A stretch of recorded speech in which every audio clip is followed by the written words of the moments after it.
Hello guys, welcome to the concert. My name is Shubham Chaudhary. आप सभी का स्वागत है मेरे चैनल कॉन्सर्ट में। होप आप सभी लोग काफ़ी अच्छे हों और स्वस्थ हों। यहाँ पर आप हमें इंस्टाग्राम पे भी फॉलो कर सकते हैं, जो कि @consult24 के नाम से हमारा पेज है। उसके साथ साथ टेलीग्राम चैनल आप हमारा ज्वाइन कर सकते हैं, जिसमें आपको जितने भी वीडियो से रिलेटेड PDF होंगे वो आपको ईजिली मिल जाएंगे। आज हमारे यहाँ पर टॉपिक जो कि है परसेंटेज इनकम बेस्ड क्वेश्चन। यहाँ पर जितने भी इनकम बेस्ड क्वेश्चन हैं जो कि हमारे 2019 और 2020 के SSC के क्वेश्चन जैसे कि CGL, CHSL और CPO में आए हुए हैं, वो यहाँ पर मैंने लिए हैं और यहाँ पर ये काफ़ी हेल्पफुल होंगे आपके लिए, क्योंकि ये रिपीटेड क्वेश्चन है। चलिए स्टार्ट करते हैं हम लोग आज की क्लास। तो अ पर्सन सैलरी, जैसे कि क्वेश्चन दिया हुआ है, a person salary increase from ₹8100 to 9000। मतलब कोई भी पर्सन है जिसका वेतन जो है वो यहाँ पर पहले कितना था, वो था 8100 और अब कितना हो गया है, वो हो गया 9000 रुपए। ठीक है, तो कह रहे हैं कि यहाँ पर what is the percentage increase in his salary, या फिर कितना चेंजेस आया। तो देखो यहाँ से यहाँ अगर हम लोग देखेंगे तो 8100 से 9000 हुई, मतलब कि इनके बीच में अंतर कितना हुआ या फिर डिफरेंस कितना हुआ, 900 रुपीज का। समझे कि नहीं? क्लियर? तो यहाँ पर ये जो फर्क आया है इनका 900 रुपीज का, मतलब 900 रुपीज उसकी इंक्रीज हो गई है। तो हम लोग 900 न्यूमरेटर में लिख लेंगे या फिर अंश में लिख लेंगे। हर में हम लोग जिस भी वैल्यू को में इंक्रीमेंट या फिर बढ़ोतरी हुई है या जिसमें डिक्रीमेंट हुआ या फिर कमी हुई है, वो हमेशा डिनोमिनेटर में आएगा। तो 8100 इंटू 100, समझ में आ गया? ये 00 से 00 चला गया। यहाँ पर देखो 9 1 9, 9 9 81, तो 1/9 इंटू 100 ये परसेंटेज आ गया। और ये परसेंट कितना होता है, ये होता है आपका 11.11%। ये आपको मैंने डिस्कस कर रखा है। तो ये हमारा ऑप्शन डी हो गया answer. Clear? Next question, Riya saves 15% of her income and if her income increased 20% she still saves the same amount as before. What is the percentage change in her expenditure. मतलब रिया अपनी आय का 15% बचाती है, उसके बाद यदि उसकी आय में 20% की वृद्धि कर दी जाए तो यहाँ पर, और अब भी उसकी उतनी ही राशि बचाती है, मतलब सेविंग उसकी उतनी ही रहती है। तो बताओ यहाँ पर खर्च पहले से कितना हो जाएगा। ठीक है, तो हमने लेट कर लिया यहाँ पर कि रिया के पास कितने रुपए हैं। भाई रिया की इनकम जो है वो कितने हैं, 100 रुपए है। समझ में आ गया कि नहीं? क्लियर? तो यहाँ पर 100 रुपए हो गई इसकी इनकम। ठीक, अब इनकम ये हो गई बेटा, इनकम इक्वल टू क्या होता है हमारा, सेविंग प्लस यहाँ पर एक्सपेंडिचर होता है। समझे कि नहीं? क्लियर? या फिर इनकम मतलब कि वेतन इक्वल टू होता है यहाँ पर सेविंग मतलब बचत, और यहाँ प्लस खर्च। समझे कि नहीं? ये चीज समझ में आ गई होगी।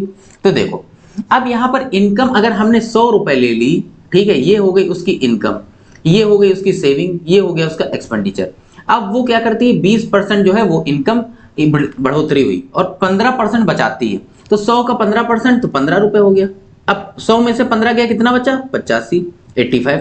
इसका मतलब 15 रुपए खर्च सेविंग करती है, तो खर्च कितना करती होगी, 85 रुपए। ठीक है, अब ये कह रहा है उसकी इनकम में 20% की बढ़ोतरी हुई, तो 100 का 20% कितना हो जाएगा, 120 रुपए हो जाएगा। कह रहा है उसकी सेविंग उतनी ही रही। समझे कि नहीं? तो बताइए उसके खर्च में कितना परिवर्तन होगा। तो देखो 120 में से 15 गया, कितना आ गया भाई, 105 आ गया। समझे कि नहीं? अब देखो 85 से 105, तो यहाँ पर इस तरफ देखिए आप, यहाँ पे 85 से 105 करेंगे तो 0, और यहाँ पर क्या, 20। यहाँ पर कितना आया, 20 का फर्क आया, मतलब उसका जो खर्च है वो 20 बढ़ा। समझे कि नहीं? पहले 85 था, अब कितना, 105। और कितनी बढ़ोतरी हुई, किसमें बढ़ोतरी हुई, 85 में, इंटू 100। समझ में आया कि नहीं? यहाँ पर करेंगे 5 4 20, 5 1 5, 5 7 35। समझे कि नहीं? यहाँ पर देखो 1/17, 4 इंटू 1/17 इंटू 100, और 1/17 का जो परसेंट होता है वो आपका कितना होता है, वो होता है 5.88% होता है। ठीक है, समझ में आया? तो यहाँ पर जब इसको इससे मल्टीप्लाई करेंगे तो 8 4 जा यहाँ पर हो जाएगा 32, 3 8 4 जा 32, 5 और 3 8 5 20 और ये 23, तो 23.5 ये वाला हो गया आपका option. Option A is the right answer. समझ में आया? नेक्स्ट क्वेश्चन हम लोग देखते हैं। यहाँ पर income of A is 60% less than income of B and expenditure and the expenditure of A is equal to 60% of expenditure of B. If A income is equal to 70% of B's expenditure, then what is the ratio of the saving of A and B and percentage of saving of B more than saving of A? तो ये question आपका क्या है, ये CGL 2019 में पूछा गया, जो कि प्री में पूछा गया था, और यही क्वेश्चन CGL 2020 मतलब 2020 मेंस में भी पूछा गया है। इसी टाइप का क्वेश्चन है। ठीक है, तो देखो ये क्या है, कह रहे हैं ए की आय बी की आय से 60% कम है और ए की आय बी के व्यय से 60% के बराबर है। तो यहाँ पर यदि ए की आय बी के व्यय से 70% के बराबर है तो ए और बी की बचत का अनुपात निकालो। देखो यहाँ पर इस क्वेश्चन को करने में सबसे पहले आपको एक चीज ध्यान रखना है कि यहाँ पे स्टार्टिंग से आपको नहीं यहाँ पर क्वेश्चन को सॉल्व करना है। आपको देखना है यहाँ पर जब ए की इनकम और बी के एक्सपेंडिचर में जो फर्क दिया हुआ है, समझे कि नहीं। तो देखो यहाँ पर क्या करेंगे, कह रहे हैं ए का जो इनकम है वो बी के खर्च का 70% है, तो हमने लेट कर लिया बी का जो एक्सपेंडिचर है वो कितना है 100 रुपए। समझ में आया कि नहीं, क्लियर। तो यहां से ए की जो इनकम हो जाएगी वो कितनी हो जाएगी भैया मेरे, वो हो जाएगी 70%। 70% है, समझे कि नहीं। ए की इनकम बी की एक्सपेंडिचर का 70% है, तो ये हो जाएगा 70 रुपए। समझ में आया कि नहीं, क्लियर। आप ध्यान देना, अब ऊपर वाली लाइन पढ़ो आप। कह रहा है income of A is 60% less than income of B. तो यहां पर ए की इनकम जो है वो 60% लेस है। 60% लेस कहो या फिर लेस देन बी, या फिर कह सकते हो आप 40% ऑफ बी। क्लियर है भैया, समझ में आया कि नहीं, ठीक है। तो यहां पर इनकम ऑफ ए जो है वो हो जाएगी 40% ऑफ बी इनकम। समझे कि नहीं भैया, क्लियर। तो यहां से अगर आप देखो कि ए की इनकम जो है वो कितनी है 70 रुपए, समझे कि नहीं, और बी की इनकम कितनी 40/100 इंटू बी की इनकम। क्लियर। यहां से देखो तो जीरो से ये जीरो चला गया, ये आ गया 700/4 आ गया। क्लियर है। तो बी की इनकम ये हो गई। अब बी की इनकम 700/4 करोगे तो 700 को जब आधा करोगे 350, और 350 का आधा करोगे तो कितना आ जाएगा 175 रुपए आ गया। समझ में आया कि नहीं, इसको इधर लिख लो भाई, ठीक है। तो बी की इनकम आ गई 175 रुपए। समझ में आया, ये इसको याद रखो। अब यहां पर बी की इनकम आ गई, ए की इनकम आ गई। अब ए का एक्सपेंडिचर हमको देखना है। तो ए का अगर एक्सपेंडिचर हमको देखना है तो कह रहा है कि the expenditure of A is equal to 60% of B's expenditure. तो बी का एक्सपेंडिचर कितना है 100 रुपए, तो ए का कितना हो जाएगा 60 रुपए। समझ में आया कि नहीं, क्लियर। एक ये इंपॉर्टेंट हमारे लिए, ये इंपॉर्टेंट हमारे लिए, ठीक है, ये इंपॉर्टेंट हमारे लिए। समझ में आया कि नहीं। तो यहां पर देखो, अब सिंपल क्या कह रहे हैं, what is the ratio of saving. तो देखो सेविंग अगर निकालना है तो ए की इनकम कितनी है भैया, इनकम जो है इसकी है 70 रुपए। समझे कि नहीं। और ए का एक्सपेंडिचर कितना है भैया, ये है 60 रुपए। समझ में आया कि नहीं। तो ए की सेविंग कितनी हो गई भैया 10 रुपए। समझ में आया कि नहीं, क्लियर। अब यहां पर देखो कि बी का इनकम और बी का एक्सपेंडिचर कितना है। तो बी की इनकम जो है 175 है, एक्सपेंडिचर 100 रुपए है। तो बी की इनकम जो है वो 175 रुपए है, ठीक है, और बी का यहां पर एक्सपेंडिचर जो है वो 100 रुपए है। तो यहां पर बी की सेविंग कितनी आ गई भाई, वो आ गई 75 रुपीज। अब यहां पर ए की सेविंग रेशियो बी की सेविंग अगर निकालनी हो तो कितना हो जाएगा 75, सॉरी यहां पर आ जाएगा 10 रेशियो 75। 5 2 ज़ा 10, 5 1 ज़ा 5, 5 5 ज़ा 25, 2 रेशियो 15 आ गया। तो 2 रेशियो 15 ऑप्शन बी हो गया। क्लियर। अब एक चीज और ध्यान देनी है, यहां पर पूछा है कि find percentage of saving of B more than saving of A, कि बी का जो सेविंग का परसेंटेज निकालना है जो कि ए से कितना ज्यादा है। समझे। तो देखो बी का जहां जो सेविंग है वो ए से कितना ज्यादा है, तो इस रेशियो मेथड से देखो कैसे निकालेंगे। यहां पर रेशियो मेथड से अगर निकालना है तो देखो बी और ए के बीच में बी कितना ज्यादा है, बी 13 ज्यादा है और ए से 2। क्लियर है, इंटू 100। समझ में किसी को नहीं आया होगा। तो देखो ए से कंपेयर किया जा रहा है कि बी ए से कितना ज्यादा है, तो बी ए से कितना ज्यादा है 13, और किससे कंपेयर किया जा रहा है ए से, तो ए नीचे रहेगा। समझ में आया कि नहीं, इंटू 100, तो ये हो गया आपका 50। क्लियर। 13 पंचे 65, 650%। समझ में आया या नहीं, क्लियर। तो बी ए का कितना परसेंट ज्यादा है, 650% ज्यादा है। समझ में आया, इंपॉर्टेंट क्वेश्चन है। क्लियर। अगर नहीं समझ में आया तो दोबारा फिर से देखो, समझ में आएगा। ठीक है। अब यहाँ पर नेक्स्ट क्वेश्चन हमारा है, A spend 68% of his income, if his monthly income is increased by 20%, his monthly saving increases by इतना, then percentage increase in monthly expenditure. तो मतलब यहाँ पर ए की जो है वो इनकम दे रखी है, और यहाँ पर इनकम मतलब वेतन दे रखा है, कितनी सैलरी है उसकी। अगर यहाँ पर सैलरी 20% बढ़ जाए और उसकी सेविंग जो है वो बढ़ जाए इतना, तो यहाँ पर पूछा है कि बताओ उसके एक्सपेंडिचर, उसके खर्च में कितना फर्क पड़ेगा। तो हम फिर से यही लेट कर लेते हैं कि ए का यहाँ पर 100 रुपए क्या है, सैलरी है इसकी।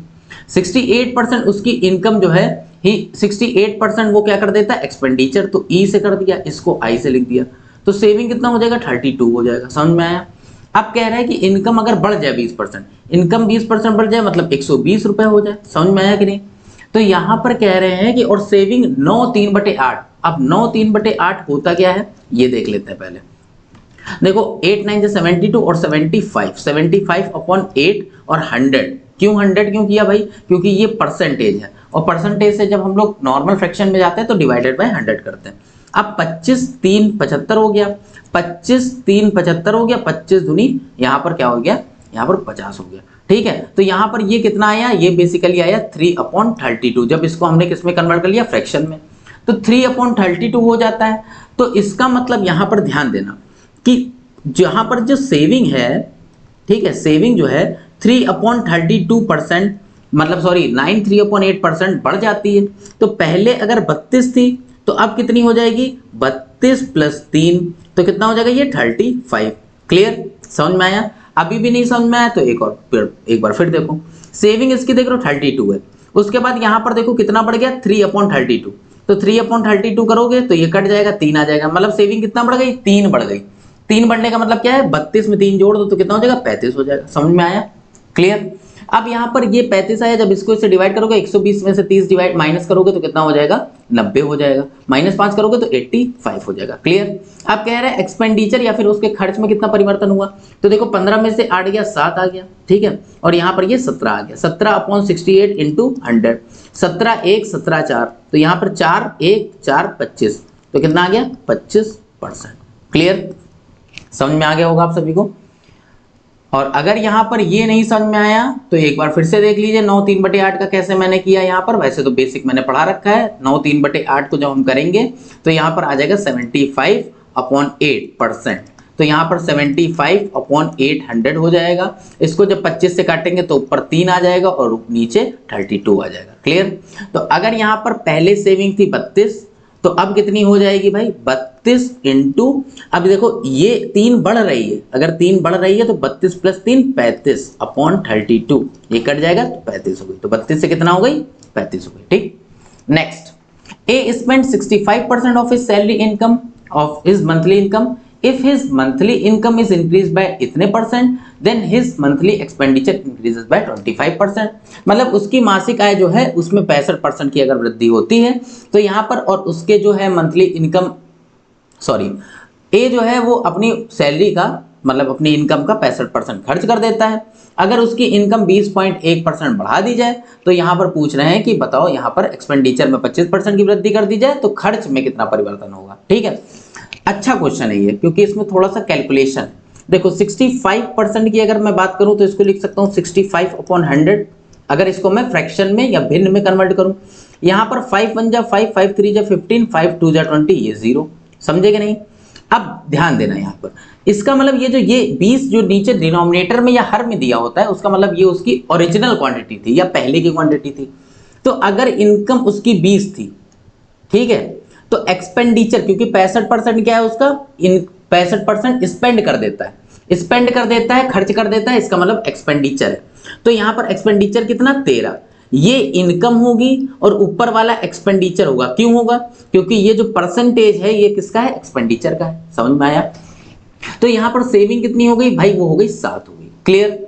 अब क्योंकि यहाँ पे पॉइंट दिया हुआ है तो हम यहाँ पर पॉइंट में सॉल्व करना थोड़ी सी दिक्कत होती है, तो यहाँ पर क्या करते हैं, 2 0 बढ़ा देते हैं, यहाँ पर 2 0 चिपका दो और यहाँ पर भी 2 0 चिपका दो, कोई इश्यू नहीं होता इसमें। ठीक है, अब इनकम 20.1% बढ़ जाती है, तो देखो भाई इनकम 20.1% बढ़ जाती है, इसका मतलब 2000 इंटू 20.1% बढ़ी तो 100% में ही तो बढ़ा होगा, तो 100% में बढ़ा होगा तो 120.1/100। समझ में आया? यहाँ पे पॉइंट हटा, ये नीचे 0 आ गया, 3 0 से 3 0 कट गए, ये हो गया 2402 रुपए। समझे कि नहीं? तो ये कितना हो गया, 2402। क्लियर? अब यहाँ पर कह रहे हैं मंथली एक्सपेंडिचर इंक्रीज 25%। 13 का अगर 25% निकालोगे तो कितना आएगा भाई, 13 का 10% आएगा 130। ठीक है, तो 13 का 10% 130, 20% 260, 260 और प्लस यहाँ पर 65 अगर कर दोगे तो कितना हो जाएगा, 260 और 65 हो जाएगा 325 रुपए। तो तो ये हो जाएगा 1625 रुपए। क्लियर, ये चीज समझ में आई? जिनको नहीं आई वो एक बार यहाँ पर निकाल लोगे। क्लियर है? अब यहाँ पर जब इसमें से इसको माइनस करोगे, ठीक है, तो क्या होगा, 12 में से 5 गया, कितना आया, 7 आ गया। समझ में आया? उसके बाद यहाँ पर कितना बचा, 9, 9 में से 2 गया, 7 आ गया। ठीक है, अब यहाँ पर देखो 24, तो यहाँ पर कितना बचा, 23, 23 में से 16 गया, कितना आ गया भाई, 7 आ गया। क्लियर? अब यहाँ पर तुम देखो ये सेविंग है, ये सेविंग है, तो यहाँ पर सेविंग कितनी बढ़ रही है, 700 से 777 हो रही है, तो कितना, 77 बढ़ रही है। कितने में से, 700 में से, इंटू 100, तो यहाँ पर कितना हो जाएगा, ये 0 से 0 चला गया, यहाँ पे आ गया 11%। तो 11% क्या हो रही है, इंक्रीज हो रही है, इंक्रीज हो रही है भाई। इसका मतलब option B is the right answer. समझ में आया? जिन लोगों को ये नहीं समझ में आया कि 1665 कैसे आया, वो भैया क्या करेंगे, 1300 का यहाँ पर 25% निकाल लोगे आप। ठीक है, उसके बाद उसको 1300 में जोड़ दोगे, वो आ जाएगा। क्लियर? नेक्स्ट क्वेश्चन यहाँ पर देखते हैं।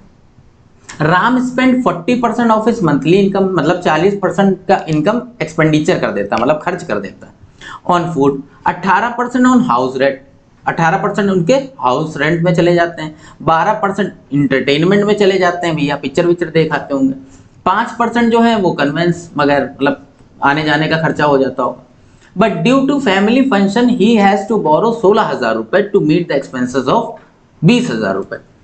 तो यहाँ पर निकालना क्या है, उसकी सैलरी निकालनी। देखो अच्छा क्वेश्चन है, हमने लेट कर लिया भैया कि यहाँ पर 100%, भाई उसकी सैलरी जो होगी वो 100% होगी। कोई भी चीज तुम्हारे पास अगर टोटल है तो वो 100% है, समझे कि नहीं? क्लियर? तो यहाँ पर 100% में 40% वो क्या करता है भाई, इनकम जो है स्पेंड कर देता है फूड में, तो फूड को F से लिख देते हैं, तो 40% हो गया। उसके बाद यहाँ पर बचा कितना, 18% हाउस रेंट, तो हाउस रेंट पे कितना कर देता है, 18%। उसके बाद यहाँ पर किस में जाता है, एंटरटेनमेंट, पिक्चर विक्चर देखने जाते हैं, 12% में। ठीक है, उसके बाद 5% किस में, कन्वेंस में कितना खर्चा कर देते हैं, 5%। ठीक है, तो यहां से अगर टोटल करो, इनको ऐड कर दो, तो कितना हो जाएगा, ये देखो ये 30 हो जाएगा, 30 प्लस 40 कितना हो जाएगा, यहाँ पर 70 और प्लस 5 75%। तो इतना तो इन्होंने क्या कर दिया, खर्चा कर दिया। तो अब इसमें रिमेनिंग कितना बचा, या बचा कितना, अभी वो बचा 25%। अब इनके पास 25% रुपए बचे। ठीक, अब यहां पर नेक्स्ट लाइन सही से समझना कि उसने क्या किया, 16,000 रुपए उधार लिया। ठीक है, मतलब पार्टी वाल्टी कर दी, अपने बच्चे बच्चे पार्टी कर दी होगी, तो उसने क्या किया, 16,000 रुपए उधार लिया, और उसके पास expenses and meet the expenses 20,000। मतलब क्या होता है कि जैसे कहते नहीं है कि भाई हमको मोबाइल लेना है, ठीक है, 20,000 वाला मोबाइल लेना है। ठीक, हमारे पास 4,000 रुपए पहले से पड़ा था, हमने 16,000 रुपए ले लिया किसी से उधार, और हमारे पास जो हमारा एक्सपेंस था, जो मोबाइल लेना था 20,000 रुपए, वो मेरे पास पूरा पूरा आ गया। तो वैसे इनको भी इन्होंने क्या किया, उधारी वाला फंक्शन किया। ठीक, इनके पास इन्होंने क्या किया, 16,000 रुपए लिए। 16,000 रुपए 20,000 कैसे बन गए, जब भैया हमारे पास मान लो पहले से कुछ पैसा था, हमने 16,000 जो है किसी से उधार ले लिया। अब हमने कहा अब मेरे पास 20,000 रुपए हो गया, मैंने 16,000 रुपए फलाने से ले लिया। तो 16,000 और 20,000 कैसे बना, क्योंकि मेरे पास ऑलरेडी मेरे जेब में 4,000 रुपए रखा होगा। समझ में आया? तो वैसे ही इनके पास अगर ध्यान से देखो, ये जो 25% है वो इनके पास बचा हुआ अमाउंट है, तो ये जो 25% होगा वो क्या होगा भाई, वो 20,000 माइनस 16,000। ये मतलब करके बता रहा हूँ, ऐसे करने की कोई जरूरत नहीं है। तो 25% इक्वल टू 4,000 रुपए होगा। समझ में आया कि नहीं? क्लियर? क्योंकि 4,000 रुपए उनके पास पहले से बचा था, 16,000 लिया, 20,000 बन गया। तो इसका मतलब ये 25% जो है वो किसके इक्वल, 4,000 के ऊपर। तो 100% निकालना है तो 4 से मल्टीप्लाई कर दो। समझे कि नहीं? तो कितना आ गया, 16,000 रुपए। कहाँ है भैया 16,000 रुपए, ऑप्शन सी, ये आपका है राइट आंसर। समझ में आया? Next question, income of A is 40% that of income of B and income of B is 24% more than that of C, then by what percent income of C is more than income of A. ठीक, अब देखो यहां पर इस question को, ये question काफी अच्छा है। ठीक है, इस क्वेश्चन को अगर हम देखें तो यहां पर देखो लास्ट में इस क्वेश्चन, क्योंकि ये क्वेश्चन टाइम टेकिंग भी हो जाता है, तो ध्यान देना है कि आप अगर किसी भी को, मान लो किसी की अगर इनकम कोई परसेंटेज निकालना है, तो 100% से अगर किसी को कंपेयर करोगे तो वो निकालना बहुत ईजी होता है। ठीक है, तो हम यहाँ पर थोड़ा सा दिमाग लगाएंगे, हम कहेंगे यहाँ पर पूछ रहा है by what percent C income is more than A income, तो हम किससे कंपेयर कर रहे हैं, ए से कर रहे हैं। ठीक है, मान लो मेरे पास 100 रुपए है और किसी और के पास 16 रुपए है, तो मेरी इनकम का उसके पास कितने परसेंट है, 16 रुपए। समझे, 16%। समझ में आया कि नहीं? तो हम यहाँ पर चुपचाप क्या करेंगे कि ए की इनकम को लेट कर लेंगे 100। तो ए की इनकम हमने लेट कर लिया, सॉरी यहाँ पर ए की इनकम हमने लेट कर लिया 100 रुपए है। समझ में आया? अब यहाँ पर देखो A is 40% of that of income of B and B is 24% more than that of C's income. ठीक है, तो A is 40% of the income of B। तो अच्छा बताओ, ये 40 रुपए, 40% इक्वल टू अगर 100 रुपए है, ठीक है, तो 100% किसके इक्वल हो जाएगा? ये हो जाएगा 100/40 इंटू 100। समझे कि नहीं? क्लियर? समझ में आया कि नहीं? तो यहां पर इस तरह अगर आप देखोगे तो यहां पर और कैसे कर सकते हो इसको, मतलब यहां पे तो कैलकुलेशन थोड़ी टफ लगेगी आपको, क्योंकि यहां पर कह रहा है A जो है वो B का 40% है। तो यहां पर A तो हमने 100 मान लिया, तो यहां पर देखो क्या है, तो B का 40%, तो यहां पर 40% जो है वो कितना है? 100 रुपए के इक्वल है। तो यहां से अगर 20% की मैं बात करूं तो 2 नीचे आ जाएगा, यहां आ जाएगा 50। समझ में आया कि नहीं? क्लियर? पक्का समझ में आ गया? यहां से 2 हमने मल्टीप्लाई करके ले लिया और यहां पर ये 2 नीचे चला गया। ठीक, तो यहां पर अगर 100 करना है तो 5 से इधर मल्टीप्लाई कर देंगे, 5 से इधर मल्टीप्लाई कर देंगे, तो कितना आ जाएगा? 250 आ जाएगा। इसका मतलब B जो है वो कितना होगा? 250 होगा। क्लियर है? पक्का समझ में आ गया? इसको हटाएं। ठीक है, यहां पर इसको हटा देते हैं। ठीक है, अब B 250 हो गया। अब यहां पर कह रहे हैं income of B is 24% more than income of C। तो C की इनकम कितनी हो जाएगी भैया? B जो है वो 24% ज्यादा है, तो इसका मतलब 124% इक्वल टू हो जाएगा 250 रुपए। तो 1% इक्वल टू कितना हो जाएगा? 250 अपॉन 124। तो 100%, अब ये 100% किसका? C का है, तो 250 अपॉन 124 इंटू 100 रुपीज। समझे? इसको कट कर दो तो ये हो जाएगा 3 1 और ये हो जाएगा 25 25 25 625, ये हो जाएगा 625 और ये 0/31। समझे कि नहीं भैया? क्लियर? 25 25 625 और ये 0, इसको अगर करोगे तो ये कितना हो जाएगा? 32 और यहाँ पर 4 तिरिक 1 और इसको अगर करोगे तो भैया कितना आ जाएगा? 6250 और यहाँ पर ये हो जाएगा 31 31 इंटू 2 कितना हो जाएगा? 62 50 और यहाँ पर 20 से अगर कर दे तो ये 0 हो जाएगा 50 और 31 1। ठीक है, तो 31 तो 201 समथिंग कुछ आ जाएगा। तो 100 से ये 201 हो रहा है, इसका मतलब 100% समथिंग कुछ हो रहा है। तो इसका मतलब ऑप्शन कौन सा सही होगा? ये वाला ऑप्शन सही होगा। ये वाला क्यों नहीं होगा? क्योंकि 101 पॉइंट समथिंग आ रहा है, तो यही होगा आंसर। क्लियर? जिसको नहीं समझ में आया फिर से एक बार देखते हैं, ठीक है, ताकि आपको बहुत अच्छे से समझ में आ जाए। देखो क्या करना है भाई, मैंने सिंपल से कहा यहाँ पर ए की इनकम से कंपेयर कर रहे हैं तो उसको हम 100 रुपए लेट कर लेते हैं। अब ये कह रहा है कि ए की इनकम जो है, ए जो है वो 40% है बी की इनकम का, तो हमने क्या किया? 40% इक्वल टू क्या हो गया? 100 रुपए हो गया, क्योंकि ए 100 रुपए है ना। ठीक है, हमने 100 रुपए लेट किया और बी का 40% है, तो 40% इक्वल टू 100। तो यहाँ पर कितना हो जाएगा? 100% इक्वल टू कितना आ जाएगा? ये आ जाएगा 250 रुपए। ठीक है, इतनी चीज समझ में आ गई? 250 हो गया।